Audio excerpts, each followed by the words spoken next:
So I'm doing something a little different for y'all today. Just a heads up, I'm pre-recording this video. I'm going to pre-record the one for Saturday and the one for Sunday as well. Um, Mostly because I'm going to have the littles here, and with the pandemic and the quarantining and the isolation and everything, I'm not going to have a whole lot of time where I don't have tiny people around me. And as a result, I want to make sure that I can maximize the work time I have when I don't have them around me, so I can have the least amount of distractions. So, it is Thursday evening, which is why it's dark outside and why I look strangely tired like I did yesterday, because it is yesterday. Anyway, so without further ado, for Friday, we like to talk about the finished object Friday and do a little review of the intentions set forth. Usually there's a check-in on Wednesday. There wasn't this Wednesday because it was the culture changing over, so I covered that instead.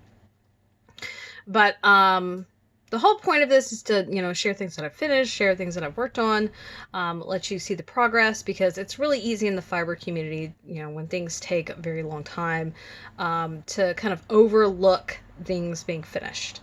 And after so much suspense of waiting for something to be done, it's nice to see how it turns out. So I thought I would continue that tradition over here on my Patreon because I find it interesting and fun. And it's a good way to share and, just whatever. So, yeah. But before we get into that, a little check-in. So my goals this week were really cleaning and then keeping the tiny human entertained, which I managed to do a little bit of both. I regularly have to keep the little entertained, so there wasn't much more I had to do. We started reading some webtoons and doing one a day, and doing some other stuff together, and so that's easy enough, right? That's not anything extra really right there. Lots of movie watching, lots of watching the same movie, things like that. So there's that. As far as cleaning, I did most of the cleaning I was going to get done earlier. I've made a little dent. I don't feel like I've made much of a dent, and I do say I do mean a little dent.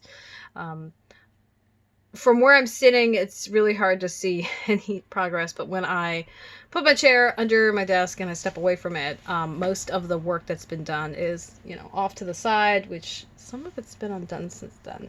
And then going behind me, there were some things that were in disarray, and there's less disarray. So progress, yeah. But I've also been working on my planner. I started partially catching it up. It's not all the way caught up. Mostly because it's not the whole situation, right? The pandemic is really taxing my energy. Not so much the illness itself, but all of the fallout basically involved. The issues of like resources and their availability due to people just doing shitty things. So that's stressful. And then being a parent during times like this is always difficult, right? Yeah, right. So there's that. Other than that, yeah, nothing really different.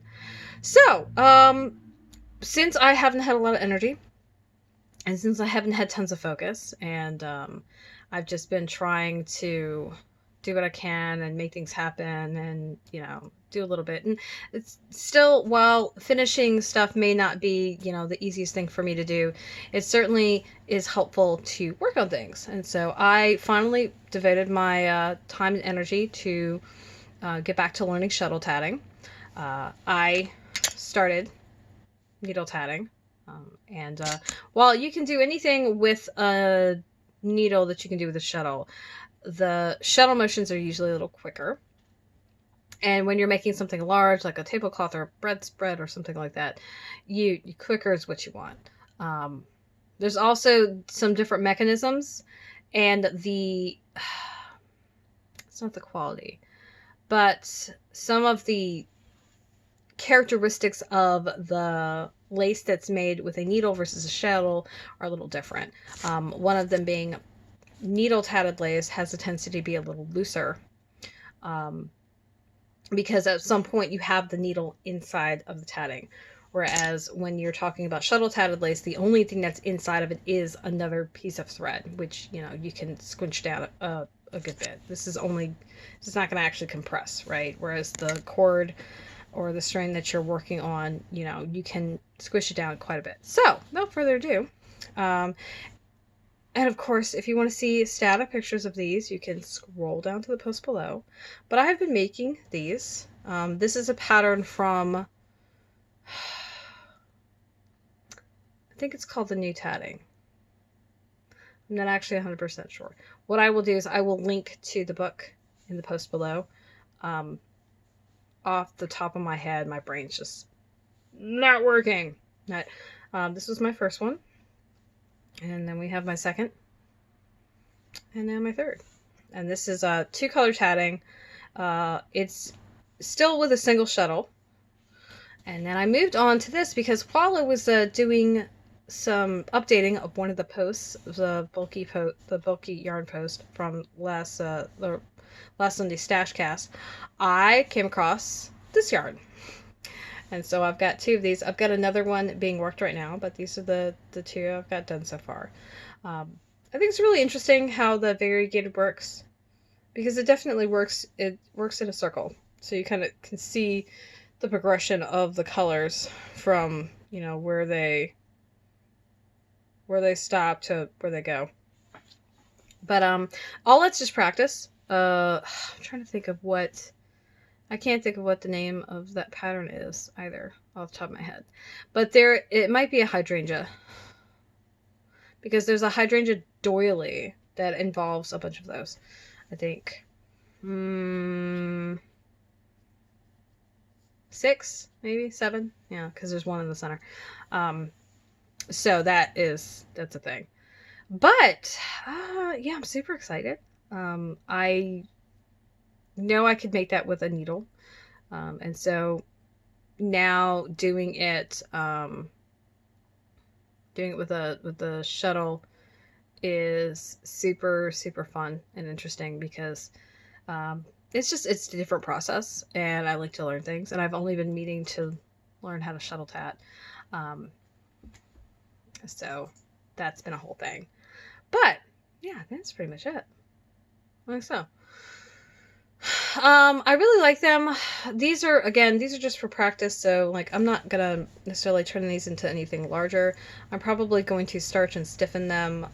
What I'll do with them after that, I don't know. Like, this is kind of unwieldy for an earring, but I mean, maybe not, right? If you like big earrings. I would definitely want to stiffen them. These, I think, are also going to remain separate. I might work some of them together, and so like make a motif like yay, and just string a couple and then put those together. I don't know yet, but I am super excited. It's super awesome to finally be able to get around to this. And then it also means I'm going to be destashing a lot of my thread because I'm going to be using my thread for this. I have a whole bunch of thread that I have from after one fashion or another come across or gotten my hands on. And so it'll be nice to finally get that stuff. And then I can start making my butterfly tags for my work. I start making them with a shuttle, which means they'll probably go a little faster, be a little it'll be a tighter design. The tension will be a little stiffer, I think, but I won't say better, right? So that's really exciting. I really like them. I think I might find some way to just like hang them up randomly in places just because it'd be fun. All right, I think that's everything. My brain is really tired right now, so you have to bear with me. Now, as far as tomorrow, tomorrow's post is it is my cool toy that I got for work. So be on the lookout for that. Because I'm pre-recording these videos, though, it should be up on time, like at the time of day that I want them up. So there's that. there you go. Now, if you have any questions, comments, concerns, you can drop them in the box below. I read all of them, reply as necessary. And if you like this video and you're watching it on YouTube, make sure that you like and subscribe, and consider coming over to Patreon to become a patron, because your support helps me continue to do videos like this, and do bigger and better things, improve the quality of the videos, and improve the content of the videos, and do more things, because I'll be able to put time and energy towards it. And if you're on Patreon watching this, I appreciate you. Thank you for being a patron. Thank you for following. Remember that I've made some changes to some of the tiers lately. So if you've been used to seeing certain posts, go ahead and look through the tiers again. They've shifted a little bit. Yeah, that's it. So until tomorrow, I hope that you have a wonderful Friday, and I would love to hear from you. What did you finish this week? Did you wrap up any projects? And how do you feel about them? So again, you can drop a comment below. Links to the book that I mentioned are going to be in the post below, as well as static pictures of these finished objects, so that you can get like a really good clear picture of them. So that's it. Toodles.